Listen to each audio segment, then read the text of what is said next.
오늘 말씀의 제목은 미디안의 전쟁은 하나님의 은혜였다라는 제목으로 말씀을 나누도록 하겠습니다. 오늘 우리가 읽은 사사기 7장의 말씀은 하나님께서 기드온을 통해 미디안과의 전쟁을 준비시키시고 그 전쟁을 치러가는 과정과 결과라고 볼 수 있습니다. 오늘 말씀을 통해 하나님께서 우리를 향한 마음이 어떠하신지, 그리고 우리는 어떤 마음으로 인생을 살아가야 하는지 살펴보는 귀한 시간이 되기를 바랍니다.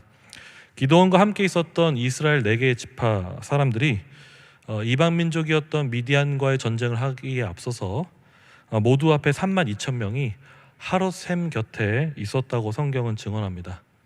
그런데 반대 진영 미디안의 군사의 수는 얼마였습니까? 오늘 7장에서는 기록되고 있지 않지만 사사기 8장 10절에 보면 미디안의 수는 총 합 13만 5천 명이었습니다.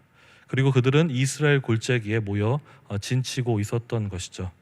그런데 이때 하나님께서는 기드온에게 2절에 이렇게 말씀합니다. 2절을 우리 같이 한번 읽어볼까요? 성경책을 보시면 읽으시면 되겠습니다. 시작.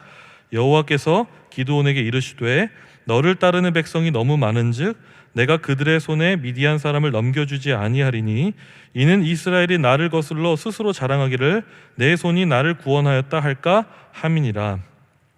무엇이라 말씀합니까? 너를 따르는 백성이 너무나도 많이 있기 때문에 미디안을 넘겨주시지 않겠다고 하십니다. 왜냐하면 이스라엘이 스스로 자랑하면서 자신의 힘으로 구원하였다 자만할 수 있기 때문에 그렇게 주님 말씀하셨던 것입니다. 그래서 하나님께서는 3절에 이어서 뭐라 말씀하시냐면 이 전쟁에서 두려워하고 있는 사람들은 떠나라 말씀하시죠. 그래서 32,000명 중에 몇 명이 떠나갑니까? 22,000명이 떠나가 10,000명이 남습니다. 그런데도 하나님은 아직도 이스라엘의 군사가 많다고 여기셨습니다. 그래서 주님 어떻게 하십니까? 10,000명의 군사를 물가로 데려가서 그 군사들의 물먹는 특징을 보고 구별하여서 그래서 300명의 사람들만 남기게 되는 것이죠. 그래서 6절에 보면 손으로 움켜 입에 대고 물을 핥는 자들이 300명이었다고 하는데 기드온은 그 300명의 군사들만 남기고 남은 9,700명의 사람들은 물러가게 합니다. 그리고 나서 우리 주님께서는 뭐라 말씀하십니까? 7절에 보면 이 300명의 군사로 너희를 미디안에서 구원하겠다고 말씀하시는 것이었습니다. 그리고 나서 이후에는 여러분들이 너무나 잘 아시는 대로 이 미디안과의 전쟁이 어떻게 전개가 됩니까? 주님께서 도우셔서 승리하게 됩니다. 기드온과 300명의 군사들이 한 손에는 나팔을 또 다른 한 손에는 항아리와 횃불을 들고 나아가 기습 공격을 통해서 사실상 공격을 한 것이 아니죠. 나팔을 들고 횃불을 항아리에 있는 항아리를 깨트려서 횃불을 비춰주는 것을 통해서 미디안 진영에는 혼란이 있었습니다. 서로 죽이고 싸우는 일들이 있었습니다. 그리고 미디안은 퇴각을 하게 되었습니다. 그래서 하나님께서는 기드온을 통하여 300명의 사람들을 통하여 미디안과의 전쟁을 승리로 인도하시게 되는 것이 오늘 말씀의 대강의 스토리입니다. 그래서 저는 오늘 말씀을 통해 3가지 말씀을 나누고자 하는데요. 첫 번째는 미디안과의 전쟁의 목적은 이스라엘의 회복을 위한 전쟁이었다는 것입니다.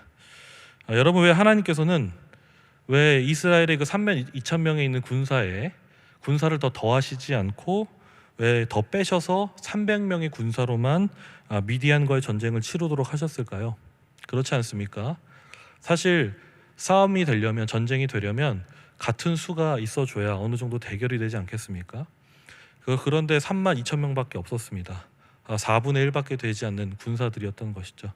그러면 여러분, 전쟁을 하면 어떻게 됩니까? 승산이 있습니까? 사실 승산이 없는 전쟁입니다. 그런데 하나님은 더하시지 않고 빼셨다는 겁니다. 왜 하나님께서는 300명의 군사로만 미디안과의 전쟁을 치르도록 하셨을까요?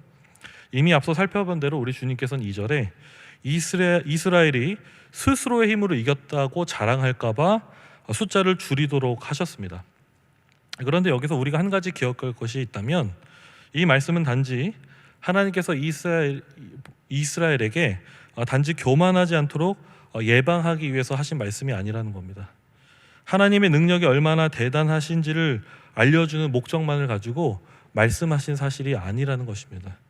그러니까 여러분, 하나님께서는 이 전쟁을 통해 이스라엘에게 알려주고 싶었던 하나님의 진심이 있었습니다. 그것이 무엇일까요? 이것을 이해하기 위해서는 우리는 왜 이 미디안과의 전쟁이 일어났는지를 살펴보는 것이 중요한 것 같습니다. 여러분, 왜 이스라엘은 미디안과의 전쟁이 일어나게 되었을까요? 넓은 의미에서 본다면 이 미디안과의 전쟁은 여러분 다 아시는 대로 이 가나안 7족속 안에 미디안이 포함되어 있었습니다. 그래서 미디안과의 전쟁을 치룬다는 것은 하나님께서 아브라함과 모세와 그 이후에 여호수아를 통해서 정복 전쟁을 일으키시고, 그래서 가나안 땅에 있는 그 나라에 하나님께서 하나님 나라를 세우시고자, 그리고 그 땅은 그 7족속은 하나님께 범죄했기 때문에 하나님의 공의와 정의의 심판으로 그들을 진멸하시도록 하나님께서 이스라엘에게 말씀하신 적이 있었습니다. 그래서 미디안과의 전쟁의 1차적인 목적은 무엇이냐면 하나님 나라를 세우는 것입니다. 그들의 공의와 정의를 하나님께서 실행하시는 것이 하나님의 전쟁의 1차적인 목표였습니다. 그런데 여러분, 오늘 이 전쟁은 사실상 그런 목표이기보다 다른 목표에 가깝습니다. 그러니까 오늘 말씀에 드러나는 미디안과의 지적적인 이유는 무엇이냐면 방금 앞서 드린 그 이유인, 전쟁의 이유인 사명이기보다는 구원에 가깝습니다. 왜냐하면 이 전쟁은 정복 전쟁이 아니라 회복 전쟁이었기 때문입니다. 회복 전쟁. 그 근거로 앞선 본문인 이 사사기 6장 10절에서는 미디안의 핍박의 이유를 어떻게 설명하냐면 이스라엘이 청종하지 않았기 때문에, 이스라엘이 하나님의 말씀을 듣지 않았기 때문이라고 말씀합니다. 그러니까 정리하면 이 전쟁은 이스라엘이 하나님 말씀을 듣지 않은 그 불순종 때문에 발생한 그 미디안의 핍박으로부터 구원하시는 이 하나님의 구원 전쟁, 회복 전쟁이었던 것입니다. 자, 그렇다고 한다면 여러분, 하나님 입장에서는 이스라엘에게 무엇을 원하시는 가운데 이 전쟁을 인도하셨을까요? 단순히 표면적인 이유로 이스라엘이 자아도취되지 않도록 하시기 위해, 예방하시기 위해 그렇게 말씀하셨던 걸까요? 하나님은 이 전쟁을 통해 무엇을 원하셨던 것이냐면 이스라엘이 이제는 하나님을 바라보도록 하기를 원하셨던 것입니다. 전쟁의 목적이 무엇이냐? 하나님을 바라보도록 하는 데 있었다는 것이죠. 다시 하나님 앞에 회개하고 순종하는 삶을 원하셨던 것입니다. 그런데 그런 거죠. 만약에 이스라엘이 내가 힘주고 내가 승리해서 이긴 전쟁이라고 생각해버리면 여러분, 어떤 결과가 일어날까요? 단순히 내가 했다는 자만심만으로 끝나는 것이 아닙니다. 이 전쟁의 가장 큰 전리품이 뭐냐면 하나님의 어떠하심을 아는 것입니다. 하나님께로 나아가는 것입니다.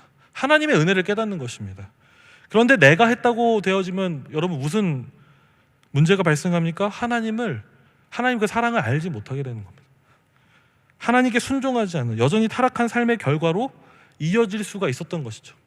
그러니까 하나님께서 전쟁을 통해 승리하게 하신 목적이 무엇이냐, 전쟁을 일으키게 하신 목적이 뭐냐, 근본적인 목적은 무엇이냐면 하나님께로 돌아오게 하기 위해서였다는 것입니다. 그래서 하나님은 숫자를 줄이라고 하셨던 것입니다.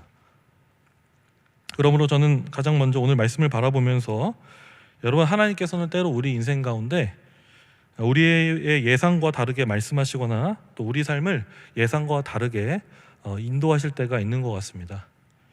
그래서 마치 13명 5천 명의 적군들 앞에서 이 부족한 3만 2천 명의 이 군사에 대해서 하나님은 플러스 알파의 방식으로 우리 삶을 채우시는 것이 아니라 때로는 우리의 생각과 달리 너무나도 턱없이 부족한 300명의 군사를 준비하라고 말씀하신 것처럼 그렇게 인도하실 때도 있는 것 같습니다. 물론 하나님께서는 우리 삶에 항상 마이너스의 방식으로 일하시는 분은 아니십니다.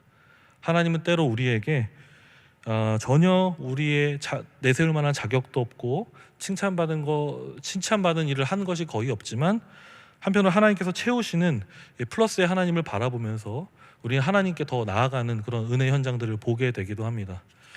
그런데 오늘 말씀 속에서는 하나님께서는 기드온에게 있는 것에 더하시는, 채우시는 방식이 아니라 기존의 형편보다 더 빼셔서 미디안과의 전쟁을 치르도록 하셨다는 것입니다. 왜 그렇게 하셨습니까? 우리가 자랑하고 의지하고 있는 것들이 우리를 되려 망칠 때가 있기 때문입니다. 교만하지 않고 하나님을 바라보도록 하기 위해서, 우리를 거룩하게 변화시키기 위해서 그렇게 하셨던 것입니다. 그러므로 여러분, 현재 스스로 자랑스럽다고 여기고 있거나 아니면 괜찮다고 여기고 있거나 이만하면 되겠다고 하는 어떤 그런 만족되는 수치, 아니면 안정적인 수치, 그런 물량과 성과가 여러분에게 있습니까? 그것에 의지하지 않고, 그 수치에 자만하지 않고, 집착하거나 그런 수치에 착각하지 않고 하나님을 바라보는 은혜가 있기를 바랍니다. 그 숫자가 우리를 구원하는 것이 아닙니다. 우리를 구원하시고 우리의 구원을 이뤄 가시는 분 누구십니까? 하나님인 것이죠.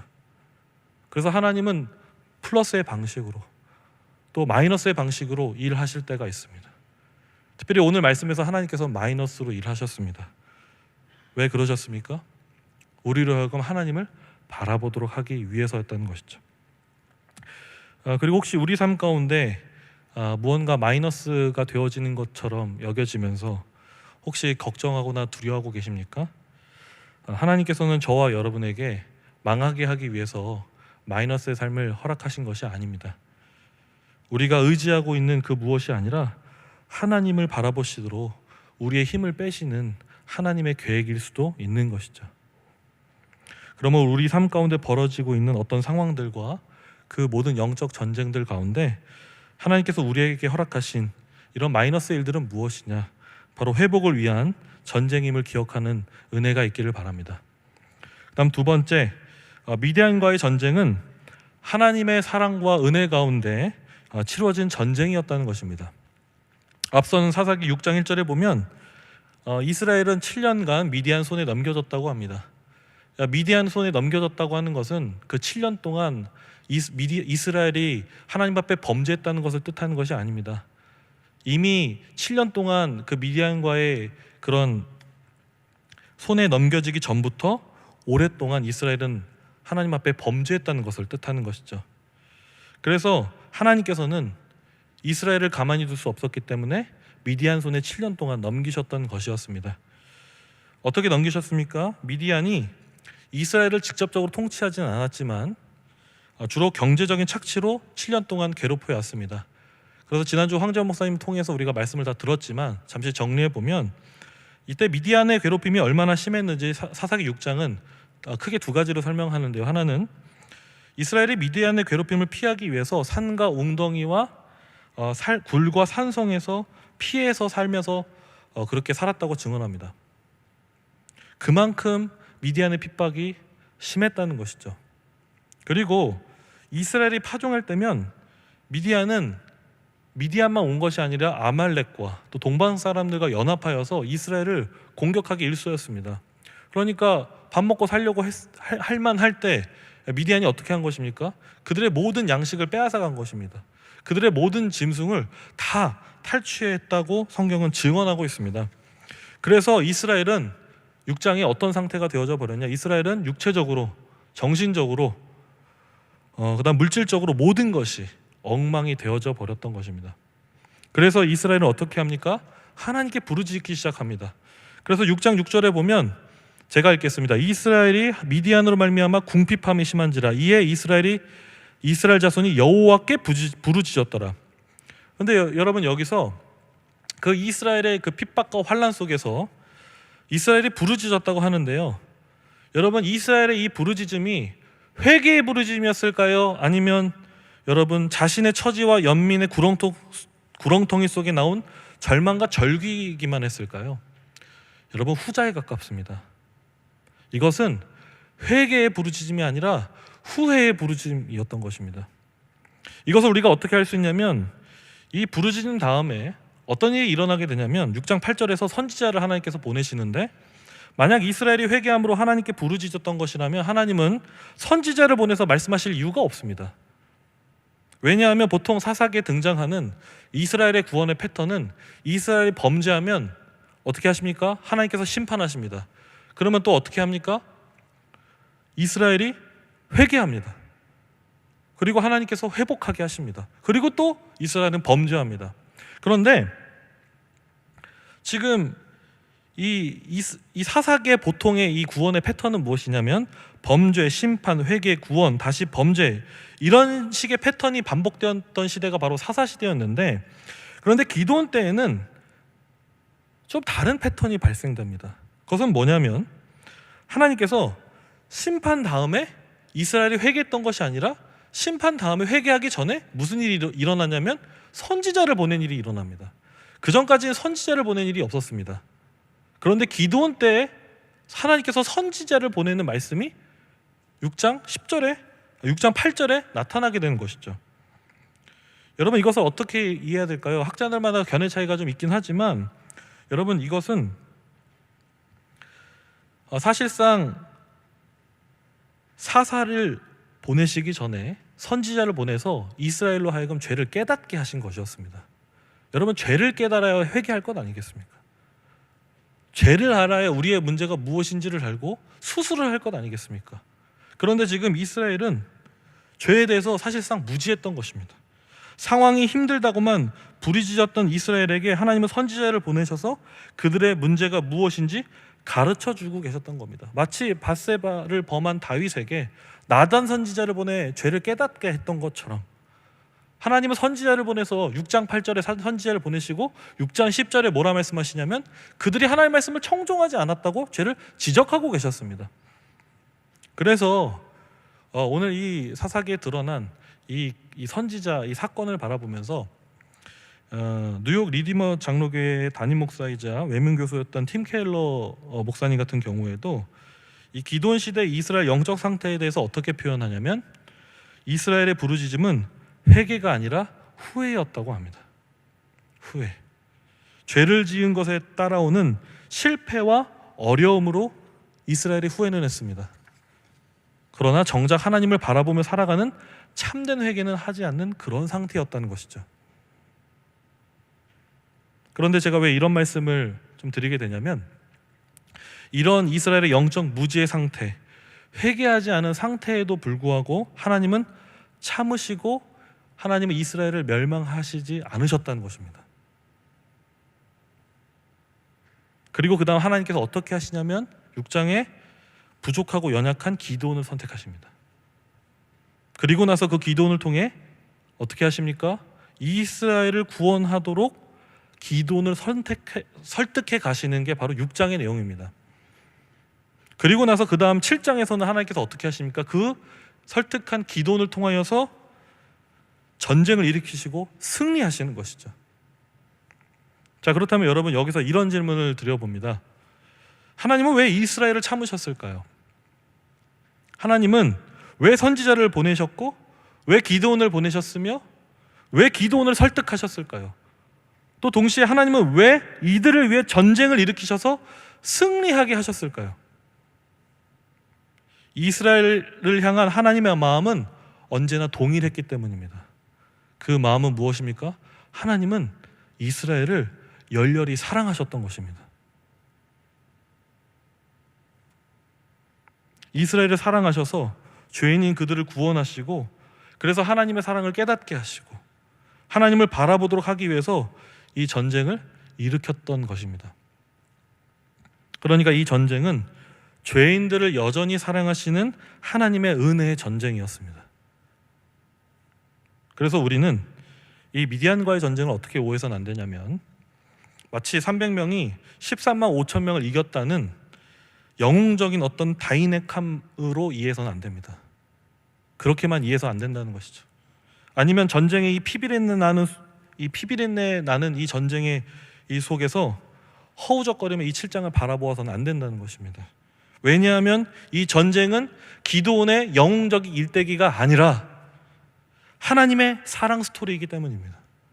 이스라엘을 열렬히 사랑하시는 하나님의 전쟁 스토리이자 사랑 스토리인 것이죠. 그래서 저는 이 6장과 7장을 맥락적으로 읽으면서 특히 미디안과의 전쟁을 바라보며 어떤 마음을 느끼게 되었냐면 좀 표현이 어색할 수 있지만 먼저는 참 우리 주님께서 이스라엘을 얼마나 사랑하시면 참 이렇게까지 애쓰시는구나라는 생각이 들었습니다. 정말 수고하지 않으십니까 우리 주님? 죄를 깨닫지 못하는 자들에게 선지자를 보내시고 그런데도 못 깨닫는 그들에게 하나님께서 부족한 기드온을 선택하시고 그래서 학자들은 기드온을 왜 선택했냐? 그 중에 사람이 없었다는 겁니다. 그렇게 보는 학자들도 있습니다. 그래서 이 기드온은 다른 사사 같은 경우에는 하나님 말씀하시면 곧장 움직이는 사람들이 많은데 기드온은 상대적으로 하나님 말씀하셔도 의심하고 또 의심하고 또 의심하고, 그런데도 하나님께서는 이스라엘을 사랑하셔서 어떻게 하셨냐? 기드온을 선택하시고, 그래서 기드온을 선택한 것뿐만 아니라 왜 하나님께서 전쟁을 일으키셨냐? 그 또 전쟁 가운데 왜 300명을 군사를 줄이셨냐? 왜 그런 수고를 하셔야만 했냐면 하나님은 이스라엘을 사랑하셨기 때문에. 그래서 정말 여러모로 하나님께서 너무나 수고가 많으셨구나 이런 생각을 해보게 됐습니다. 그런데 이런 생각을 하는 와중에 참 감사했던 것은 무엇이냐면 이게 지금 이스라엘만의 이야기가 아니라 결국에 이런 하나님의 수고와 열렬한 사랑이 여전히 저와 여러분의 삶 속에서도 계속해서 있구나라는 것을 깨닫게 되는 것 같습니다. 기독교 철학자이자 변증가인 이 코넬리우스 반틸이라는 분이 있습니다. 근데 이분이 어느 날 기차를 타고 목적지를 향해 가고 있었다고 합니다. 그런데 같은 칸에 타고 있던 그 기차 안에서 어떤 한 아이가 어린아이가 잘못을 했다고 합니다. 엄마에게 꾸중을 들었는데 어떤 잘못을 했냐? 뭐 잘못을 했으니까 엄마의 꾸중을 들었겠죠. 근데 그 다음 더 심각한 잘못을 합니다. 이 아이는 엄마에게 잘못했다고 말하기는커녕 엄마 무릎 위에 앉아서 엄마의 오른뺨을 쳤다고 합니다. 잘못했다고 지적하는 그 엄마에게 반성하는 것이 아니라 엄마의 오른뺨을 쳤다고 하는 것이죠. 저 같았으면 그 모습을 보면 어떻게 했을 것 같냐면 아이고 정말 안 되겠구나 뭐 이렇게 생각했거나 아니면 아이고 어머니 참 고생하시네 이런 생각을 했을 것 같습니다. 근데 그때 반틸은 그 모습을 보면서 한 가지 번뜩였다고 합니다. 그리고 새로운 한 가지 사실을 깨달았다고 합니다. 그것은 뭐냐면 이 세상의 모든 사람들은 그 아이처럼 하나님께 죄짓고 반항하는 삶을 살아갈지라도 사실은 사람들이 하나님을 완전히 떠나서 하나님을 반항할 수 있는 게 아니라는 것이었습니다. 그럼 하나님 말씀을 어떻게 불순종하는 것이냐? 어떻게 하나님께 반항하는 것이냐? 바로 사람들은 하나님의 무릎 위에 앉아서 사람들은 하나님의 오른뺨을 치고 있는 것이라는 것을 그 장면을 보면서 깨달았다고 합니다. 그러니까 여러분, 이스라엘은 지금 하나님을 벗어나서 하나님께 범죄하고 있던 것이 아니었습니다. 하나님 안에서 범죄하고 있었던 것이죠. 근데 그때 하나님께서 어떻게 하십니까? 그 어머니와 같이 참아주셨습니다. 그들의 죄를 깨닫도록 가르쳐 주시며 이스라엘을 무릎 위에 올려 안아주시고 설득하시며 항상 함께하고 계셨다는 것이죠. 그러므로 저는 오늘 우리가 죄를 회개하지 않는 이스라엘을 인도하시는 하나님을 바라보면서 기억했으면 좋겠는 것은 무엇이냐면 저와 여러분이 어떻게 살고 있든지 간에 상관없이 하나님은 언제나 우리의 죄를 참아주시고 안아주시며 용납하시고, 그래서 우리가 어떤 은혜가 있냐? 하나님 안에서 살고 있는 은혜가 있음을 기억했으면 좋겠습니다.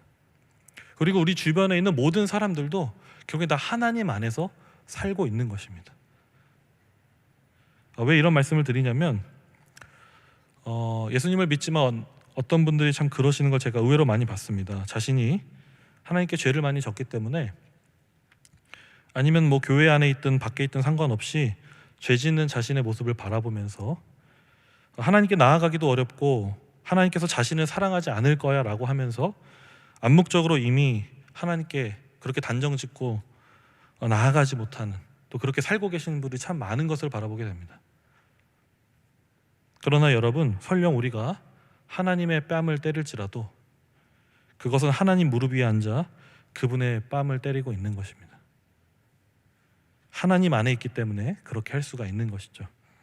그러므로 여러분, 오늘 말씀 속에서 하나님은 범죄한 이스라엘을 사랑하셨던 것처럼 한계 없이 제한 없이 우리를 사랑하시는 하나님의 사랑을 바라보기를 바랍니다. 우리의 사랑은 참 제한적입니다. 우린 참 기준 짓습니다. 이 정도 돼야 넌 나와 친구가 될 수 있어. 우린 이렇게 사실상 생각하며 살아가는지도 모르겠습니다. 그러나 하나님은 우리를 그렇게 대하시지 않으셨다는 겁니다. 이스라엘을 그렇게 대하시지 않으셨던 것처럼 우리의 삶 역시 하나님은 언제나 사랑으로, 그 풍성하신 긍휼과 사랑으로 우리를 대하고 계신다는 것이죠.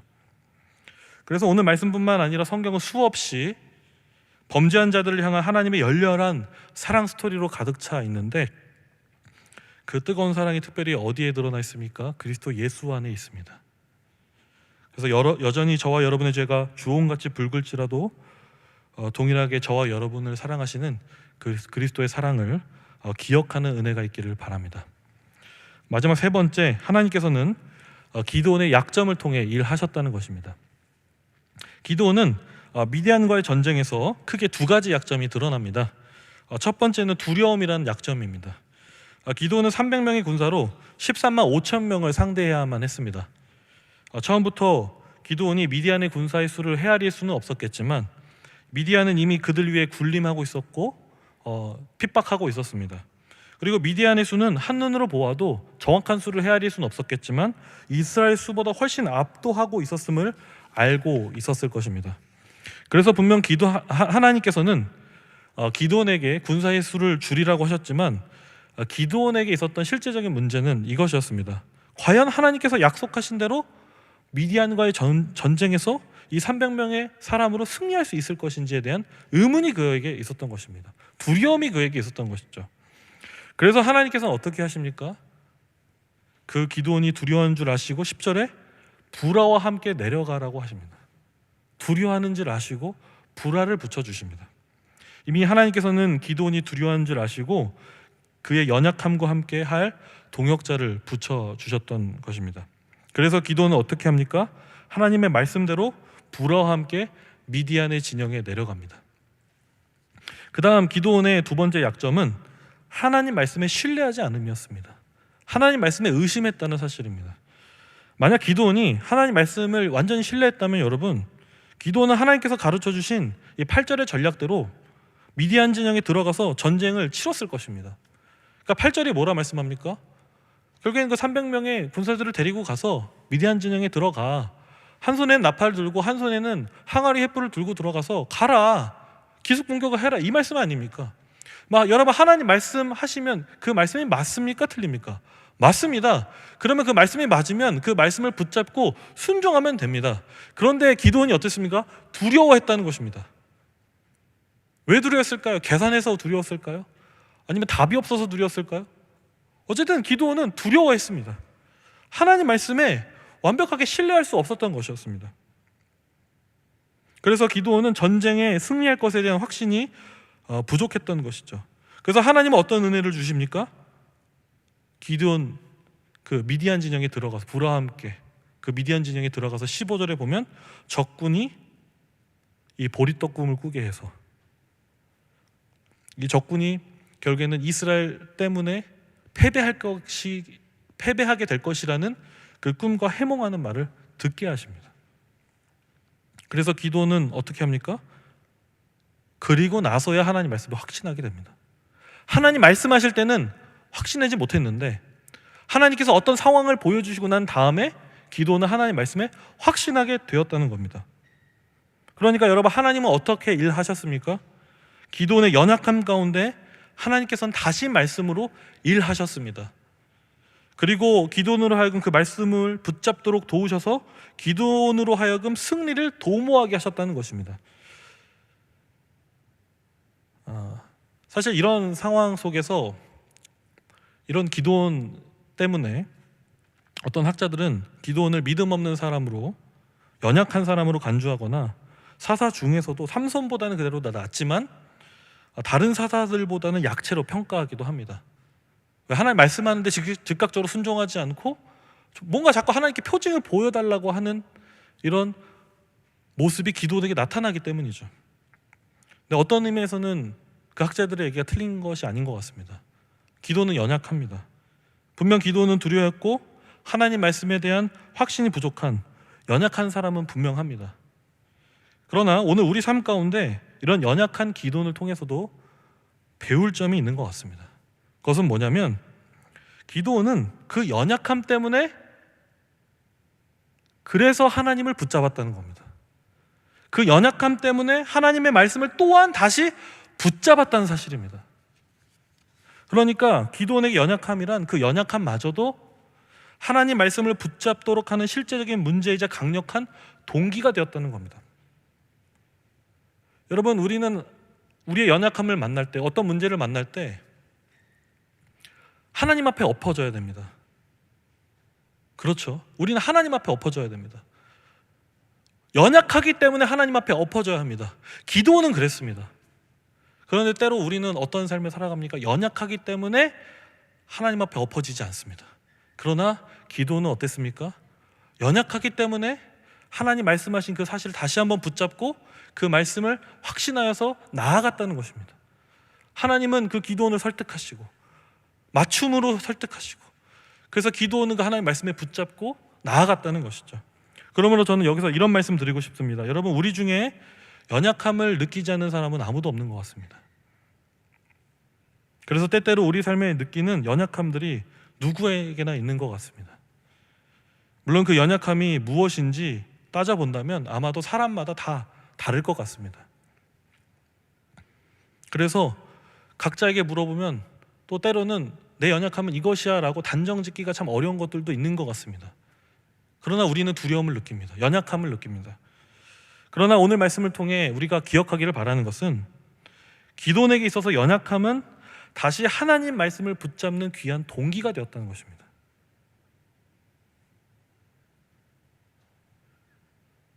그런데 기도원뿐만 아니라 성경에서는 연약함으로, 그 연약함 때문에 다시 하나님께 나온 사람들이 있었습니다. 예를 들면 한나는 자식이 없는 그 연약함 때문에 하나님께 통곡하며 울며 기도한 것을 보게 됩니다. 나아만 장군은 문둥병이 있었지만 그 연약함으로 하나님께 소망을 두기 시작했습니다. 심지어 탕자였던 둘째 아들도 어땠습니까? 모든 것을 잃어버렸을 때 비로소 그 연약함 앞에 아버지를 생각했던 것을 보게 됩니다. 그러니까 여러분, 이 성경에서 연약함을 가진 이들의 모든 공통점은 무엇입니까? 그들 스스로 연약하다고 느낄 때 하나님을 찾았다는 것입니다. 스스로 연약함을 느낄 때 사람을 찾은 것이 아니고 먼저는 하나님 앞에 나아가 엎어졌다는 것입니다. 하나님 말씀을 붙잡았다는 것입니다. 그래서 여러분, 하나님을 찾고 말씀을 붙잡은 뒤에 이 성경에 있는 이들은 어떤 삶을 살게 되었나요? 회복되었습니다. 하나님 말씀에 소망을 두기 시작했고, 삶의 행동을 옮기기 시작했고, 하나님 역사가 나타나기 시작했고, 하나님께서 맛보게 하신 귀한 경험들을 하게 된 것을 바라보게 됩니다. 그러므로 여러분, 우리가 살면서 느끼는 어떤 연약함들이 있습니까? 때로 우리는 하나님 앞에 흔들리는 믿음을 고백하며 낮아질 때도 있는 것 같습니다. 그리고 때로는 이러지도 못하고 저러지도 못하는 어려움 속에서 나약해질 때도 있는 것 같습니다. 그리고 또 나와 우리의 무엇 때문에 이런저런 한계가 분명히 느낄 때도 있는 것 같습니다. 그러나 그게 무엇이든 그 연약함은 하나님 앞에 나오는 귀한 동기임을 기억하시기를 바랍니다. 하나님께서는 그 기도원의 연약함을 바라보시면서 너 왜 그 모양이야? 라고 말씀하지 않으셨습니다. 사람들은 물론 우리에게 그렇게 말씀할 수 있습니다. 네 연약함 왜 그 모양이야?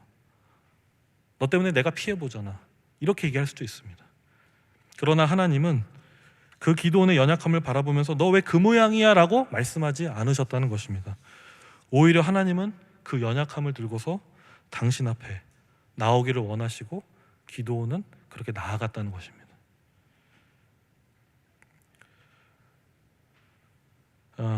왜 하나님은 왜 우리의 연약함을 통하여 나오기를 원하실까요?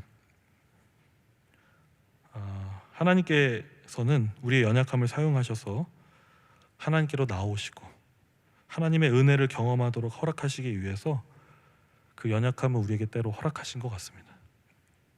그러므로 여러분, 그 연약함 때문에 어딘가에서 아파만 하지 마시고 주님 앞에 나오는 은혜가 있기를 바랍니다.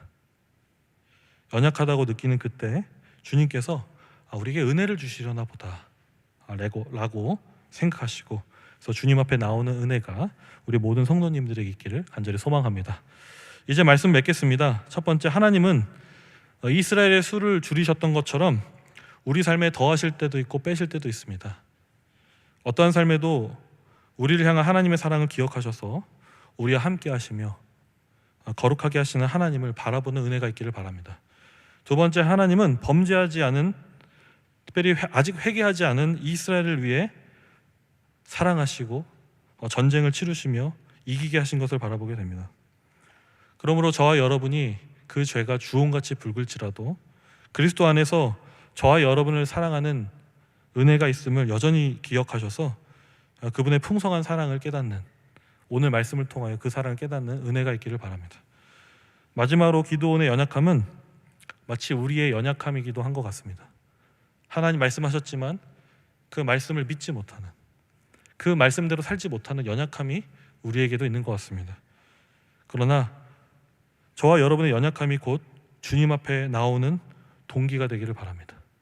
그래서 하나님 말씀을 더욱 붙잡고 하나님이 허락하신 은혜들을 삶 속에서 풍성히 맛보는 은혜가 넘쳐나기를 간절히 소망합니다.